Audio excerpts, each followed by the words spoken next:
আজকে সকালটা শুরু হয়েছিল রান্নাঘর থেকে। আমি আজকে একটু তাড়াতাড়ি উঠে পড়েছিলাম আর রিন্টু এখন অবধি ঘুমোচ্ছে। সেই জন্য ভাবলাম ফটফট করে এই দিকের কাজটা এগিয়ে ফেলি। এদিকে রিন্টু উঠে ফ্রেশ হতে চলে গেছে, তার মধ্যে আমার রান্নাও কমপ্লিট। আর এখানে বানিয়েছিলাম মর্নিং হেলথ ড্রিঙ্ক, যেটা খেতে একদম বিচ্ছিরি লাগছিল। ফার্স্ট টাইম ট্রাই করছিলাম, যেহেতু কাঁচা হলুদ, সেই জন্য এত বিচ্ছিরি লাগছিল, খেতেই পারছিলাম না। সেই জন্য লেবু চিপে খেলাম, যাতে আলটিমেটলি ওটা খেতে পারি।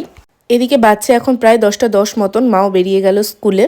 বেশ কিছুটা সময় বাইরে হাঁটাহাঁটি করার পর রিন্টু ওদিকে স্নান করতে ঢুকে গেছে, কারণ ওকেও বেরোতে হবে। আর আমি এদিকে চলে এসেছি রান্নাঘরে আমার জন্য ব্রেকফাস্ট বানাতে। প্রচণ্ড খিদে পেয়ে গেছে, সেই জন্য চটজলদি আমি এখানে পাউরুটিটাকে হালকা করে তেল দিয়ে একটু ফ্রাই করে নিয়েছি। এরপর চিনি ছড়িয়ে খেয়ে নেবো। ম্যাগির থেকেও ফার্স্ট হয়ে যায় এটা।